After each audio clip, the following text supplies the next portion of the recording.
Hello दोस्तों, स्वागत है आप सबका अपने ही यूट्यूब चैनल लर्निंग कैफे में। आज के वीडियो में बीपीएससी मार्क्समैन का 17वां सेट शुरू करेंगे। सेट 16 तक का वीडियो चैनल पर अपलोड है, लिंक डिस्क्रिप्शन में दे दिया हूं, या आप प्लेलिस्ट में जाके देख लीजिएगा। अगर आप लोगों के पास मार्क्समैन का नया सेट है तो अच्छी बात है, अगर नहीं है तो टेंशन नहीं लेना है। पूरे सेट का PDF आप लोगों को प्रोवाइड करा दिया जाएगा। तो चलिए 17वां सेट को शुरू कर लेते हैं।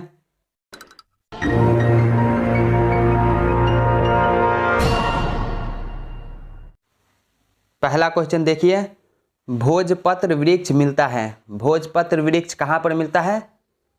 हिमालय में। ऑप्शन बी राइट आंसर हो जाएगा, हिमालय में। नेक्स्ट क्वेश्चन, कत्था बनाने हेतु किस पेड़ की लकड़ी का प्रयोग होता है? कत्था बनाने के लिए खैर की लकड़ियों का प्रयोग होता है। ऑप्शन बी हो जाएगा खैर। दोस्तों आपको 2 से 3 सेकंड का समय दिया जाएगा सही उत्तर सोचने का, फिर आप वीडियो के लास्ट में कमेंट कीजिएगा 150 में से आपका स्कोर कितना रहा। अगला क्वेश्चन, भारत में निम्नलिखित में से किस प्रकार का वन सर्वाधिक वृहद क्षेत्र में पाया जाता है? उष्णकटिबंधीय आर्द्र पर्णपाती वन पाया जाता है। ऑप्शन सी सही उत्तर हो जाएगा। उष्णकटिबंधीय आर्द्र पर्णपाती वन जो है ज्यादा क्षेत्र में पाया जाता है। अगला क्वेश्चन, सागौन तथा साल किसके उत्पाद हैं?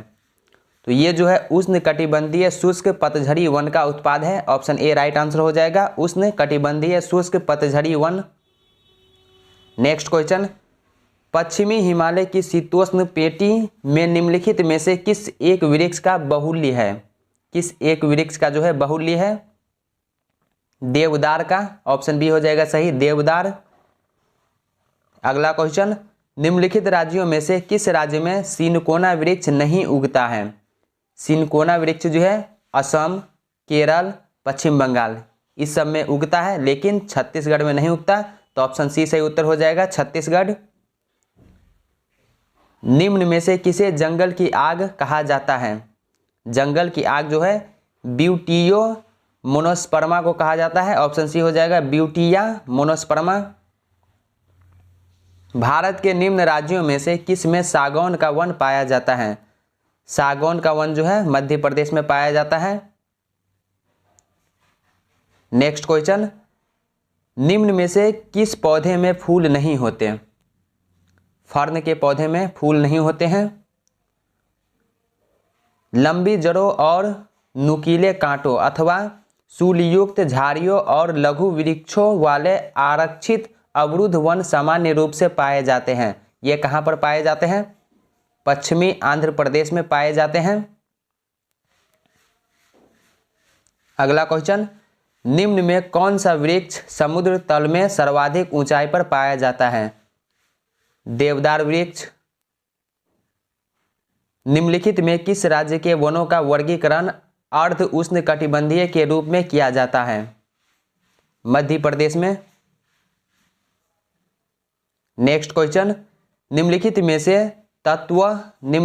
से तत्वत्व कौन सी एक हिमालयी वनस्पति की जाति नहीं है? महोगनी की जाति जो है ये नहीं है। तो ऑप्शन बी सही उत्तर हो जाएगा, महोगनी। सामाजिक वानिकी में प्रयुक्त बहुउद्देशीय वृक्ष का एक उदाहरण है। कौन सा है जो एक प्रयुक्त बहुउद्देशीय वृक्ष का उदाहरण है? खेजड़ी। ऑप्शन डी सही उत्तर हो जाएगा, खेजड़ी। लीसा प्राप्त होता है। लीसा जो है ये किसके वृक्ष से प्राप्त होता है? चीर के वृक्ष से प्राप्त होता है। ऑप्शन ए हो जाएगा, चीर के वृक्ष से। जीवन रक्षक अथवा बचाव सिंचाई इंगित करती है। ये किस चीज को इंगित करती है? PWP सिंचाई को इंगित करती है। भारत के किस राज्य में सर्वाधिक सिंचाई नलकूपों से होती है? सबसे ज्यादा सिंचाई जो है उत्तर प्रदेश में नलकूप से होती है।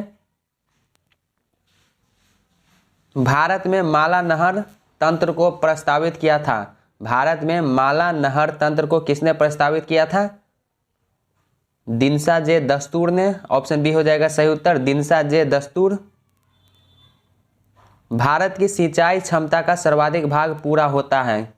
सर्वाधिक भाग जो पूरा होता है लघु एवं वृहद परियोजना से। ऑप्शन बी हो जाएगा, लघु एवं वृहद परियोजना। दोस्तों अगर आप ये PDF लेना चाहते हैं तो डिस्क्रिप्शन में टेलीग्राम का लिंक है, टेलीग्राम ग्रुप ज्वाइन करके आप इस PDF को डाउनलोड कर लीजिएगा। फरक्का की नहर की जलवहन क्षमता कितनी है? 40,000 क्यूसेक। ऑप्शन सी हो जाएगा 40,000 क्यूसेक। मंगलम सिंचाई परियोजना है, मंगलम सिंचाई परियोजना किस राज्य में है? केरल में। सारण सिंचाई नहर निकलती है, ये किस नदी से निकलती है? गंडक से निकलती है। इंदिरा गांधी नहर का उद्गम स्थल है, इंदिरा गांधी नहर का उद्गम स्थल जो है वो हरिके बैराज है। ऑप्शन सी हो जाएगा, हरिके बैराज। हरिके बैराज इंदिरा गांधी का प्रमुख, हरिके बैराज जो है इंदिरा गांधी नहर का प्रमुख जल स्रोत निम्न में से किन नदियों के संगम पर है? ब्यास और सतलज। राजस्थान नहर कहाँ से निकलती है? सतलज से होकर निकलती है। इंदिरा गांधी नहर का निर्माण कार्य वर्ष 1958 से प्रारंभ हुआ और इसका उद्गम है, उद्गम कहाँ से है? सतलज नदी पर हरिके बांध से। निम्नलिखित नदी परियोजना में से कौन व्यास नदी के पोंग बांध के जल का उपयोग करती है? इंदिरा गांधी नहर परियोजना। विश्व की सबसे पुरानी व विकसित नहर व्यवस्था भारत में कौन सी है? विश्व की सबसे पुरानी व विकसित नहर व्यवस्था जो है भारत में कौन सी है? गंग नहर। गंग नहर जो सबसे पुरानी नहरों में से है का निर्माण गंगा सिंह जी ने करवाया। कब करवाया? 1927 ईस्वी में। निचली गंगा नहर का उद्गम स्थल गंगा पर है, नरौरा में। ऑप्शन बी सही उत्तर हो जाएगा, नरौरा में। हरियाली एक नई योजना है, ये किसके लिए एक नई योजना है? बंजर भूमि के विकास के लिए। हरियाली जो है बंजर भूमि के विकास के लिए एक नई योजना है। सरदार सरोवर परियोजना से लाभान्वित होने वाले राज्य कौन कौन से हैं? गुजरात, महाराष्ट्र, मध्य प्रदेश और राजस्थान। सरदार सरोवर बांध किस नदी पर बनाया गया है? सरदार सरोवर बांध जो है नर्मदा नदी पर बनाया गया है। सरदार सरोवर से सर्वाधिक लाभ मिलता है, सबसे ज्यादा लाभ किस राज्य को मिलता है? गुजरात को। निम्न में से कौन सा बांध नर्मदा नदी पर नहीं है? नर्मदा नदी पर जो है कौन सा बांध नहीं है? बाणसागर। ऑप्शन डी हो जाएगा, बाणसागर जो है ये नर्मदा नदी पर नहीं है। निम्नलिखित जलाशयों में से किस एक में मध्य प्रदेश का हरसूद कस्बा जलमग्न हुआ था? इंदिरा सागर। ओंकारेश्वर परियोजना निम्नलिखित नदियों में से किस एक से संबद्ध है? नर्मदा नदी से। भाखड़ा नागल एक संयुक्त परियोजना है, हरियाणा, पंजाब और राजस्थान की। भाखड़ा नागल बांध किस नदी पर बनाया गया है? रावी नदी पर बनाया गया है। ऑप्शन ए सही उत्तर हो जाएगा, रावी नदी। नेक्स्ट क्वेश्चन, हीराकुंड बांध किस नदी पर है? हीराकुंड बांध जो है ये किस राज्य में है? उड़ीसा में है। हीराकुंड बांध जो है ये उड़ीसा राज्य में है। निम्नलिखित में से कौन भारत का सबसे पुराना जल शक्ति उत्पादन केंद्र है? शिव समुद्रम। कावेरी नदी के जल बंटवारे का विवाद किन राज्यों से संबंधित है? तमिलनाडु, कर्नाटक, केरल तथा पांडिचेरी। ऑप्शन डी सही उत्तर हो जाएगा। तमिलनाडु एवं कर्नाटक का जल विवाद संबंधित है, यह किस नदी से संबंधित है? कावेरी नदी। नागार्जुन सागर परियोजना जिस नदी पर अवस्थित है वह नदी कौन सा है? कृष्णा नदी। नागार्जुन सागर स्थित है, नागार्जुन सागर कृष्णा नदी पर स्थित है। भारत के किस राज्य में नागार्जुन सागर परियोजना है? आंध्र प्रदेश में। नेक्स्ट क्वेश्चन, हीराकुंड बांध कौन सी नदी पर बनाया गया है? हीराकुंड बांध जो है ये महानदी पर बनाया गया है। महानदी पर निर्मित बांध का नाम है, महानदी पर जो बांध निर्मित है उसका नाम हीराकुंड बांध है। चंबल नदी पर कौन सा बांध निर्मित है? चंबल नदी पर गांधी सागर बांध निर्मित है। गांधी सागर बांध निम्नलिखित में से किस एक का भाग है? तो ये चंबल परियोजना का भाग है। जवाहर सागर बांध किस राज्य में है? जवाहर सागर बांध जो है ये राजस्थान में है। टिहरी बांध उत्तराखंड प्रदेश में निर्माण किया गया है। टिहरी बांध उत्तराखंड में भागीरथी नदी पर निर्मित किया गया है। मैथन, बेलपहाड़ी एवं तिलैया बांध किस नदी पर बनाए गए हैं? तो ये बाराकर नदी पर बनाए गए हैं। दामोदर घाटी निगम की स्थापना कब हुई थी? 1948 में। हिमाचल प्रदेश बांध जो सतलज नदी पर बनाया गया है, इस बांध को बनाने का मुख्य उद्देश्य क्या है? इसको बनाने का मुख्य उद्देश्य भाखड़ा बांध में आने वाली तलछट मिट्टी को रोकना है। ऑप्शन ए हो जाएगा। निम्नलिखित जल विद्युत परियोजना में से कौन सी परियोजना भारत ने भूटान के सहयोग से बनाई है? चुक्का बांध। निम्नलिखित परियोजना में से कौन तमिलनाडु, आंध्र प्रदेश तथा कर्नाटक का संयुक्त परियोजना है? तेलुगु गंगा। बहुउद्देशीय नदी घाटी परियोजना को आधुनिक भारत के मंदिर किसने कहा था? जवाहरलाल नेहरू ने कहा था। अलमट्टी बांध किस नदी पर है? अलमट्टी बांध जो ये कृष्णा नदी पर है। कलपोंग जल विद्युत परियोजना अवस्थित है, तो ये अंडमान एवं निकोबार द्वीप समूह में स्थित है। भारत में सबसे पुराना जल विद्युत स्टेशन है। भारत में सबसे पुराना जल विद्युत स्टेशन कौन सा है? सिद्रापोंग है। ऑप्शन डी सही उत्तर हो जाएगा, सिद्रापोंग। भारत में प्रथम जल विद्युत संयंत्र की स्थापना की गई थी। दार्जिलिंग में की गई थी। कालागढ़ बांध किस नदी पर बना हुआ है? कालागढ़ बांध जो है ये रामगंगा पर बना हुआ है। ऑप्शन डी हो जाएगा, रामगंगा पर। तवा परियोजना कहाँ से संबंधित है? तवा परियोजना जो है ये होशंगाबाद से संबंधित है। ऑप्शन सी सही उत्तर हो जाएगा, होशंगाबाद। पोंग बांध किस नदी पर बनाया गया है? व्यास नदी पर है। मेजा बांध का निर्माण हुआ है। मेजा बांध का निर्माण कोठारी नदी पर हुआ है। तुलबुल परियोजना का संबंध है। तुलबुल परियोजना का संबंध झेलम नदी से है। बगलिहार पनविद्युत परियोजना स्थित है जम्मू और कश्मीर में। नेक्स्ट क्वेश्चन, तपोवन और विष्णुगढ़ जल विद्युत परियोजनाएं कहाँ अवस्थित है? उत्तराखंड में अवस्थित है। महाकाली संधि निम्न में से भारत और किस देश के बीच है?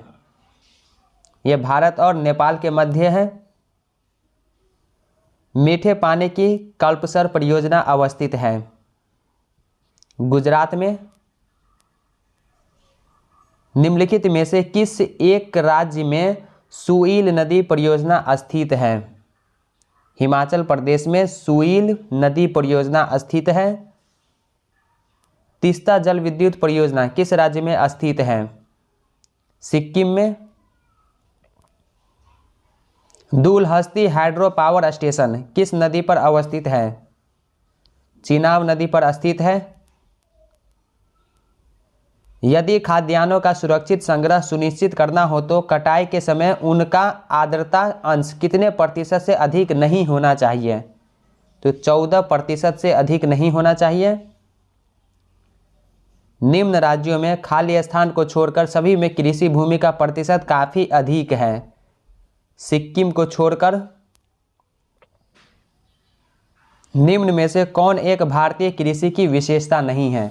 भारतीय कृषि की जो विशेषता है, ऑप्शन ए देखिए, प्रकृति पर अधिक निर्भरता, ये भारतीय कृषि की विशेषता है। दूसरा देखिए, उत्पादकता का निम्न स्तर, ये भी है।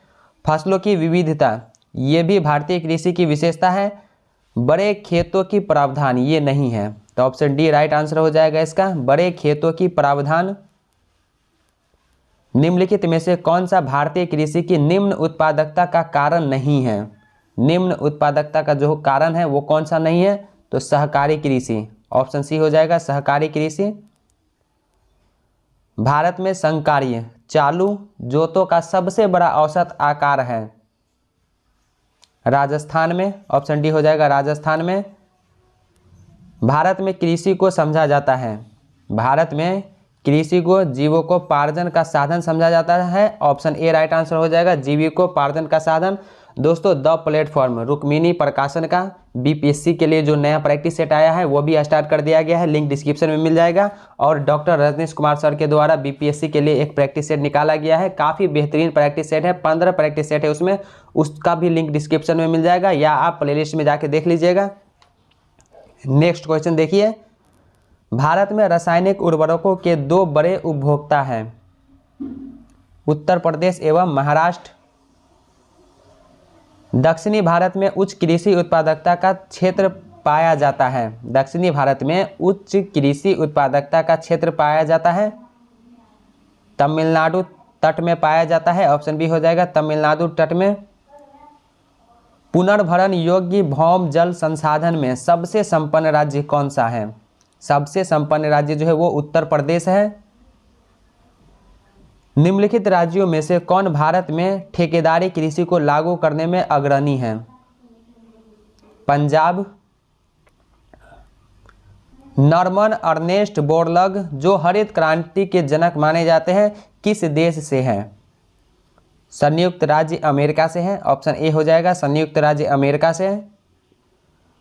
हरित क्रांति से गहरा संबंध रहा है, किसका रहा है गहरा संबंध, तो डॉक्टर स्वामीनाथन का, ऑप्शन ए हो जाएगा। और भारत में हरित क्रांति का जनक डॉक्टर स्वामीनाथन को ही माना जाता है। और भारत में जो समय है हरित क्रांति का 1966 से 67 है।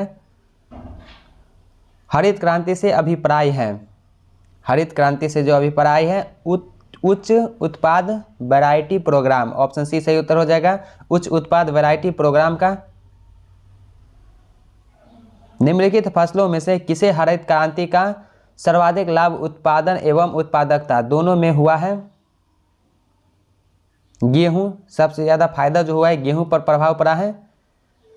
स्वतंत्रता प्राप्ति के बाद से भारत ने सर्वाधिक प्रगति की है, किस चीज में की है, गेहूं के उत्पादन में की है, ऑप्शन डी हो जाएगा गेहूं के उत्पादन में।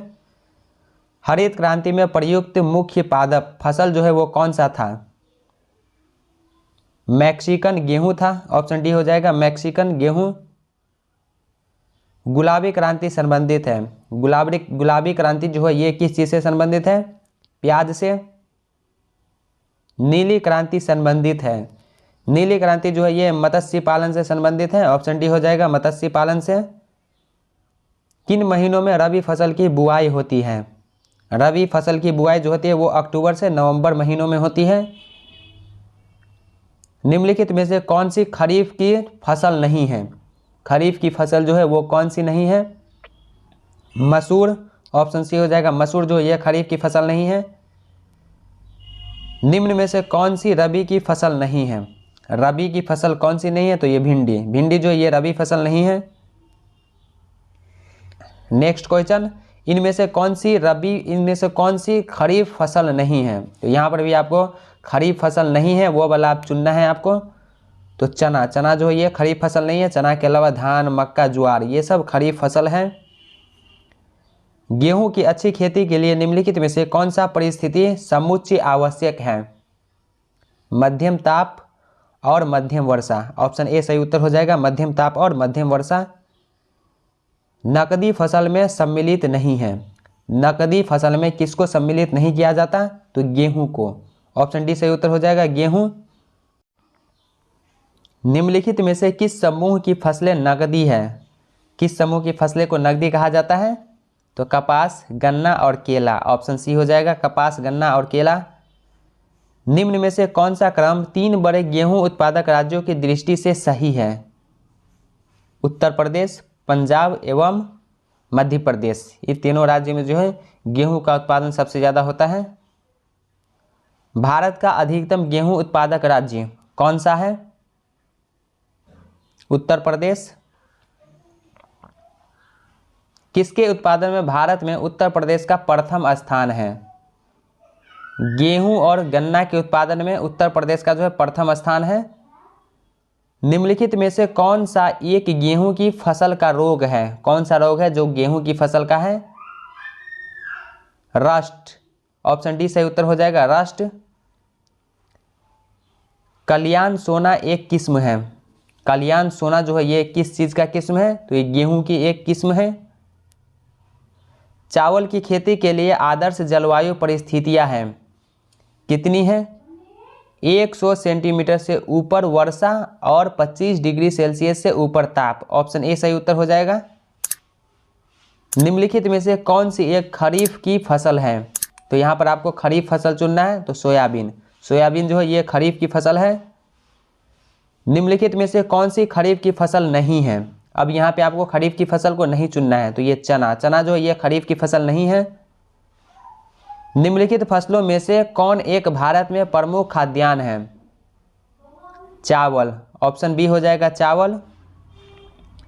खेती के अंतर्गत क्षेत्र के अनुसार भारत में सबसे महत्वपूर्ण खाद्य फसल कौन सी है? चावल। भारत में निम्नलिखित में से किस फसल के अंतर्गत सर्वाधिक क्षेत्रफल है? किस फसल के अंतर्गत सबसे ज़्यादा क्षेत्रफल आता है भारत में? धान के अंतर्गत। ऑप्शन डी सही उत्तर हो जाएगा, धान। भारत में चावल की खेती के अंतर्गत सर्वाधिक क्षेत्र पाया जाता है, किस राज्य में पाया जाता है? उत्तर प्रदेश में।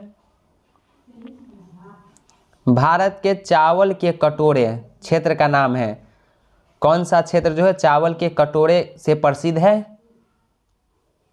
कृष्णा गोदावरी डेल्टा क्षेत्र। ऑप्शन बी सही उत्तर हो जाएगा, कृष्णा गोदावरी डेल्टा क्षेत्र। कौन सी चावल की किस्म नहीं है? ज्वाला। ज्वाला जो है ये चावल की किस्म नहीं है। इसके अलावा हंसा, जया, पद्मा ये सब चावल की किस्म है। जया, पद्मा एवं कृष्णा निम्नलिखित में से किस धान्य सीरियल की उन्नत किस्में हैं? तो ये धान। ऑप्शन ए हो जाएगा, धान। अमन धान उगाया जाता है। अमन धान जो है ये कब उगाया जाता है? नवंबर से दिसंबर के महीनों में उगाया जाता है। पूसा सुगंधा 5 एक सुगंधित किस्म है, ये किस चीज की किस्म है? धान की किस्म है। भारत में निम्नलिखित में से कौन सा राज्य चावल का सबसे बड़ा उत्पादक है? चावल का सबसे बड़ा उत्पादक राज्य जो है वो पश्चिम बंगाल है। निम्नलिखित में से कौन सा एक जीव चावल की फसल के लिए जैव उर्वरक का कार्य कर सकता है? नील हरित शैवाल। ऑप्शन ए सही उत्तर हो जाएगा, नील हरित शैवाल। नेक्स्ट क्वेश्चन, भारतवर्ष में चावल की खेती उन क्षेत्रों में होती है जहां वार्षिक वर्षा 100 सेंटीमीटर से अधिक है। भारत में चावल के 4 प्रमुख उत्पादक राज्य जो है वो कौन कौन से हैं? पश्चिम बंगाल, उत्तर प्रदेश, पंजाब और आंध्र प्रदेश। निम्नलिखित में से कौन फसलें जायद में मुख्यतः सिंचित क्षेत्रों में उगाई जाती हैं? मूंग एवं उड़द। ऑप्शन बी हो जाएगा, मूंग एवं उड़द। भारत का सबसे बड़ा कपास उत्पादक राज्य कौन सा है? तो कपास का सबसे बड़ा उत्पादक राज्य जो है वो गुजरात है। नेक्स्ट क्वेश्चन, निम्नलिखित में से मध्य प्रदेश के किन जिलों को कपास की खेती के कारण सफेद सोने का क्षेत्र कहते हैं? उज्जैन, शाजापुर। ऑप्शन सी हो जाएगा, उज्जैन, शाजापुर। महाराष्ट्र के निम्नलिखित में से कौन सी एक फसल श्वेत स्वर्ण के नाम से जानी जाती है? कपास के रेशे से प्राप्त होते हैं। कपास के रेशे से क्या प्राप्त होते हैं? बीज से। कपास के रेशे प्राप्त होते हैं, वो बीज से प्राप्त होते हैं।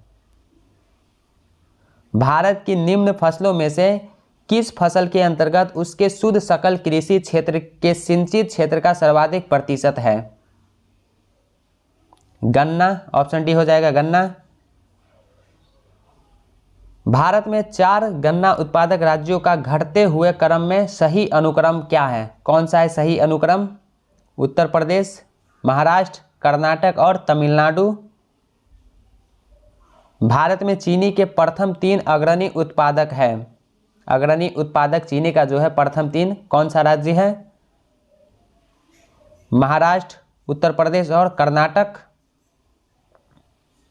कौन सा राज्य भारत का शक्कर का प्याला कहलाता है? उत्तर प्रदेश। गन्ने की अर्धशाली फसल पकने के लिए समय लेती है। गन्ने की अर्धशाली फसल जो है वो पकने के लिए कितना समय लेती है? 18 माह का समय लेती है। निम्न में से कौन एक तिलहनी फसल है? सूरजमुखी। सूरजमुखी जो है ये एक तिलहनी फसल है। पीत क्रांति संबंधित है।